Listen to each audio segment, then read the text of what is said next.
making good time, son. But we're not even to Pennsylvania yet. Is that near California? Nowhere's near California, son. We've been traveling a long time. Yep. It'll be 6 months before we get way out there. Maybe longer. It says here, these new railroads will get you out there pretty quick when they get them built. Oh, them railroads. Those railroads. Yeah, that's what I said. Doggone railroads. What good are they?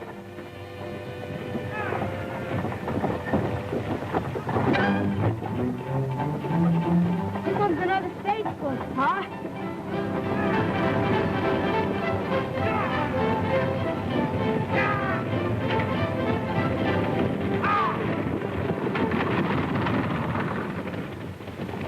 That's what I call traveling. There's nothing better than a good team of horses.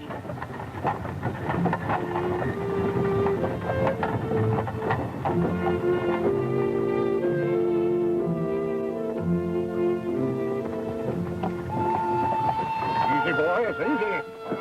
Ma, look! The railroad! Oh, doggone railroad. Oh, there. Easy. Ready? Oh, oh.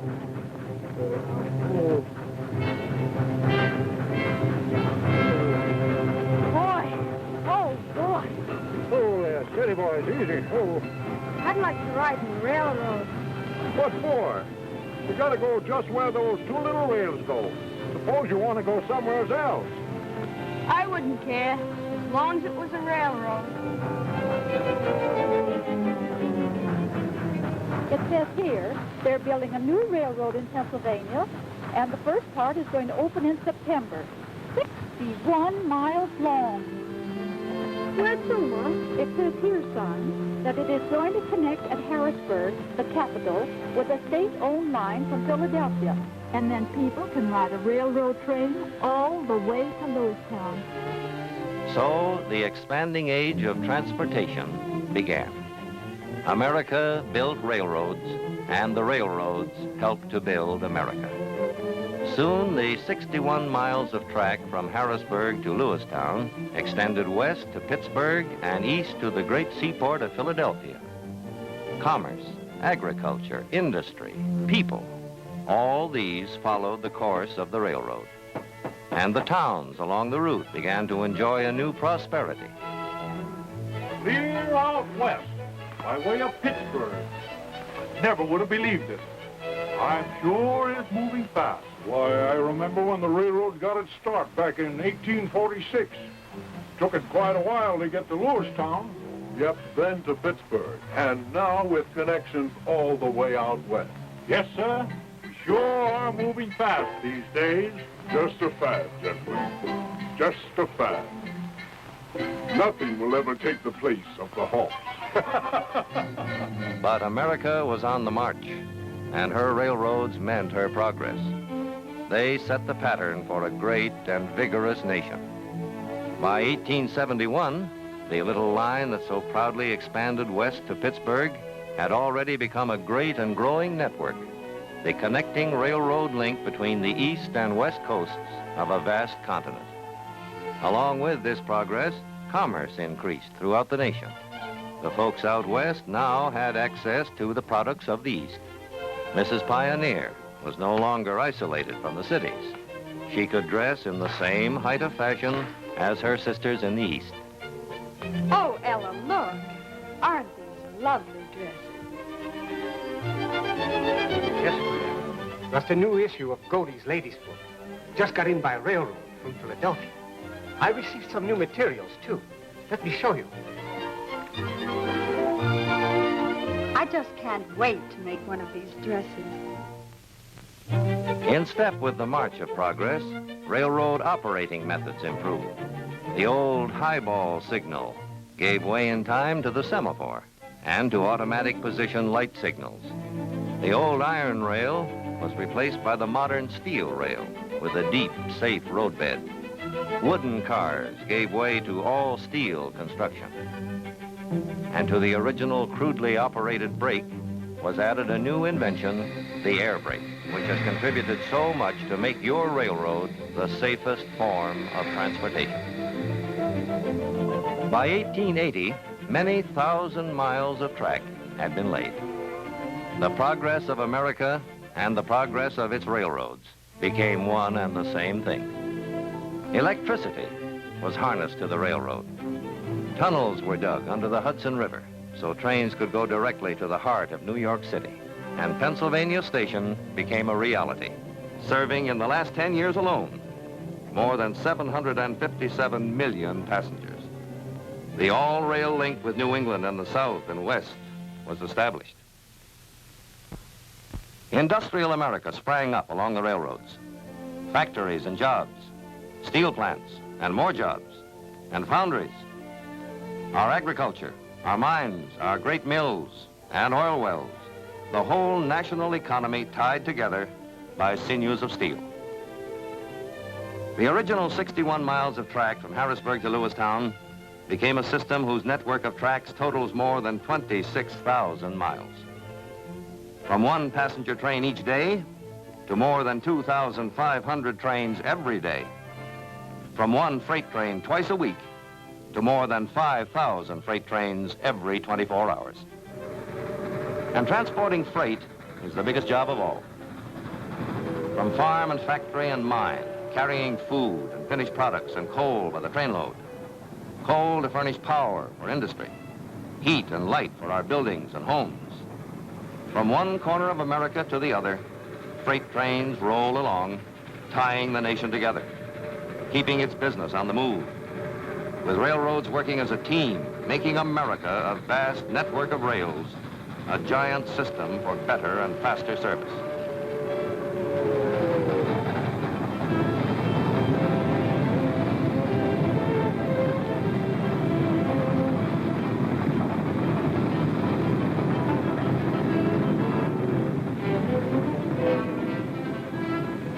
But moving cars over the rails is only one part of railroading.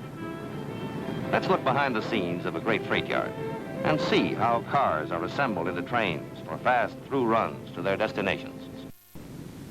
This is known as the hump operation. It speeds the handling of freight and helps make possible today's fast freight limiteds, which move on schedule just like passenger trains. As cars are received, they're pushed up an incline. On the way, they pass over an inspection pit. This is a regular check for safety. As the cars reach the top of the incline, called the hump, they are uncoupled, sometimes singly, sometimes in groups. From here, they roll to their proper tracks by gravity, 3 to 4 every minute. Masterminding this operation are the men in the control towers. The tower operator works from a teletype list, showing the numbers of freight cars and the order in which they will move over the hump. The tower operator, by manipulating small levers, sets the switches to route each car to its proper track. Another set of levers controls retarders, which reduce the speed of the car.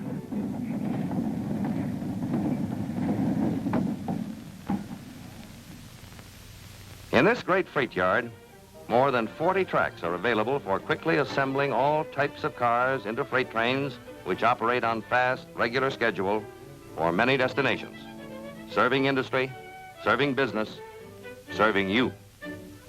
Refrigerator cars for perishables, flat cars, this one with tractors, coal cars, tank cars, cars with lumber, steel, livestock, merchandise of all kinds. Yes, virtually everything you use in your daily life travels first as freight. Container cars with individual units for less than carload lots, so constructed that each container may be shifted from car to car according to its destination. Here's a freight train pulling out. Let's go with it as it starts its journey, for this is the way America moves its goods, more economically than by any other means of transportation. In the caboose, members of the crew serve as lookouts, watchful of their train. From the shelter on the engine tender, a brakeman watches from the head end. In the cabs of both freight and passenger locomotives, an added safety precaution. Signal panels give the engineer and the fireman constant information about track conditions ahead. Those illuminated dots on the panels reproduce the wayside signals, regardless of outside visibility. If a signal changes to a less favorable indication, a warning whistle sounds, which the engineer must acknowledge by turning off the sounding device. New technical developments, like radar, for instance, are constantly explored for their possible application to railroad safety and efficiency. The search never ends. Already, for added safety, there is now in operation the train telephone, in use on both freight and passenger trains. It is typical of the fruits of never-ending research. Engine Extra 6841 West, calling Mifflin Signal Tower. Engine Extra 6841 West, calling Mifflin Signal Tower. Over. Mifflin Signal Tower, answering Engine Extra 6841 West. Over. Making use of electric currents in the tracks and along telephone lines paralleling the tracks, two-way telephone communication is established between engine and signal towers along the route. From one train to another. And between locomotive engineer and crew members riding the caboose. Yes, I understand. I'll call you again when we pass Huntington. And so a nation's freight keeps rolling, keeping a nation's business on the move, providing also a link to foreign countries the world over. Some of these cars, loaded with coal, will arrive at seaports for ships that sail the seven seas. Others will go to inland ports for vessels that sail the Great Lakes. Coal cars by the thousands, unloaded at the rate of one every minute. An ingenious device known as a pig pushes each car up the incline.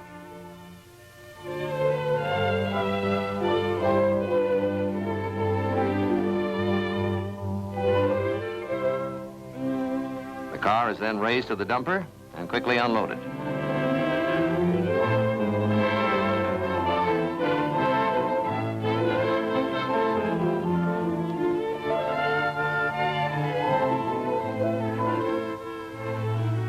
Other cars are destined for the car floats. At New York, for instance, much of the food and merchandise for the city is handled in that way.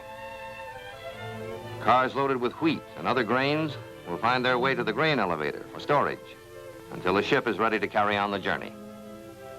Other cars carry ore and minerals. When iron ore arrives by ship, these giant unloaders pick up 17 tons in a bite and unload a vessel in a matter of hours. This is the vital material which feeds our great steel mills. Vital because steel is the basis of American industry.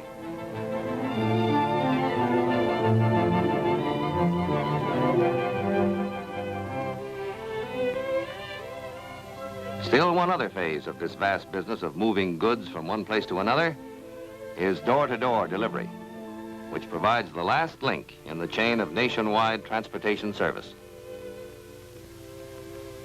But a railroad is not alone a thing of steel and cars and rails. There is something else, something that gives it warmth and life and vitality, something that makes it click. Railroad men and women.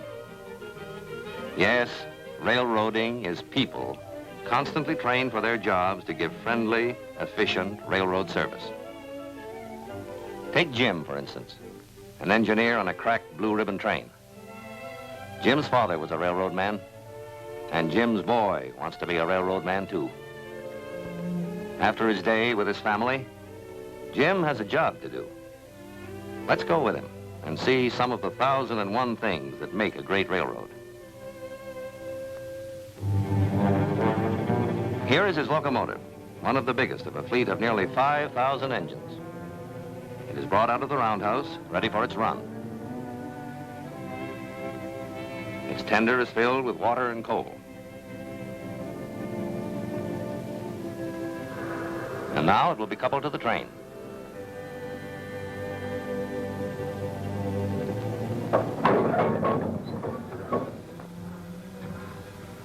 The air and steam lines are connected and the air brakes tested. Meanwhile, you have bought your ticket. Perhaps you've made a reservation. The Reservation Bureau has it ready for you.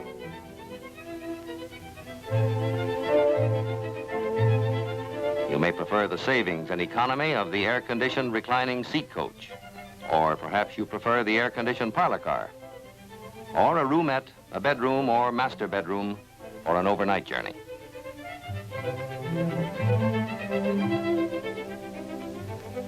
All aboard.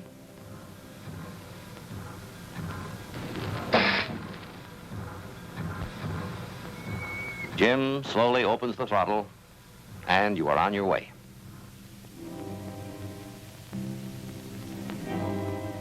Meanwhile, from the signal tower that controls the maze of tracks and switches at every large terminal, Jim's route out at the station is lined up. The model board displays every track, switch, and signal light leading into and out of the area controlled by the tower. The movement of every train within the area is indicated by changing lights on the board. Here we can follow the course of Jim's train as it moves out of the station.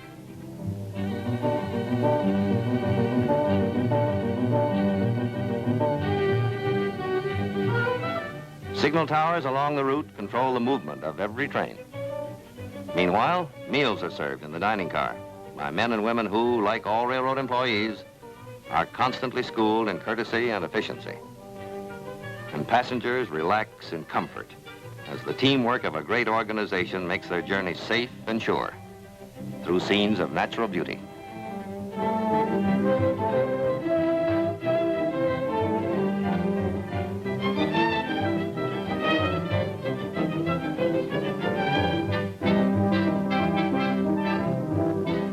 Today's trains, fine as they are about to be surpassed in beauty, comfort, and conveniences.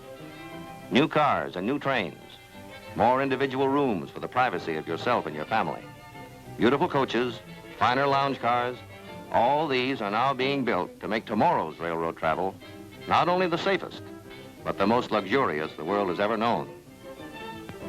Progress, new services, improvements, and safety are the tools of the railroad team. Jim is part of that team, and the most modern automatic electric signaling system in the world guides him safely on. Jim knows the organization behind his job, which includes an army of maintenance men who keep the roadway in shape. Track walkers are constantly making their rounds of inspection. Then there is the train dispatcher's office, which directs the movement of all trains and keeps a record of their progress. Jim knows, too, that every signal tower along the way will be notified of his progress, and that each tower will report his time of passing to the train dispatcher. He knows that every point in the system may be kept in touch with at all times. Messages of every kind are constantly sent and received by teletype. Telephone exchanges permit instant communication to all points of the system. This exchange, just one of many, is big enough for a city of 15,000. Electricity, too, plays an important part in railroading. In areas of great traffic density, electrification speeds operations. This is the power director's room, where electrified trackage and the necessary lines are shown on a giant chart. Hot lines are indicated by lights.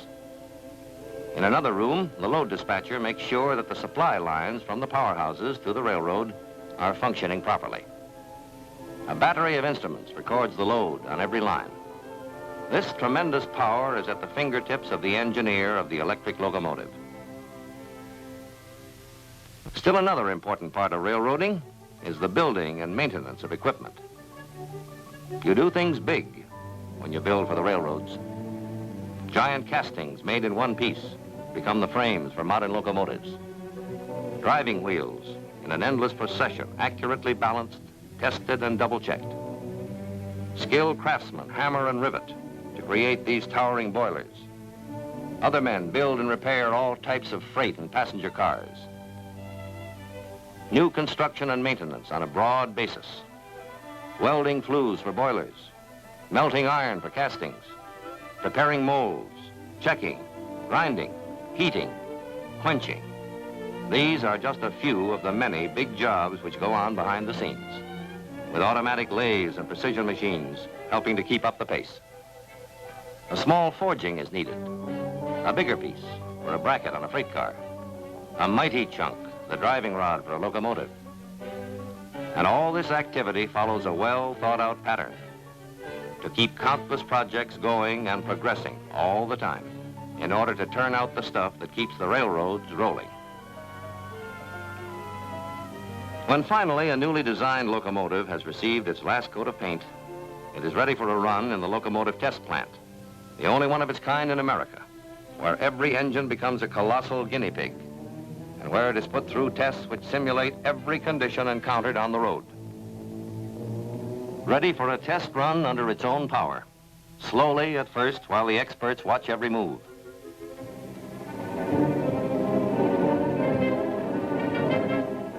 Then, gradually, the throttle is opened.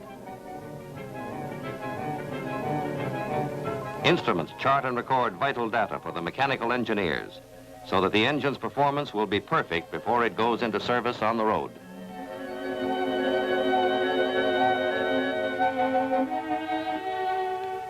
But let's go back to Jim.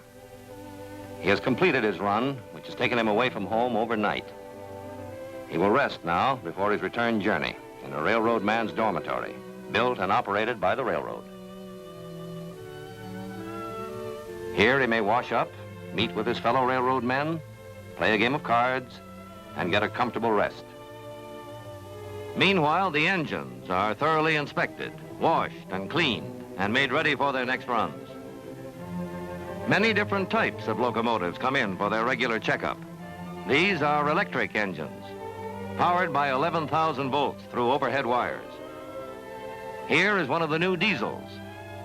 Modern railroads use all types of power.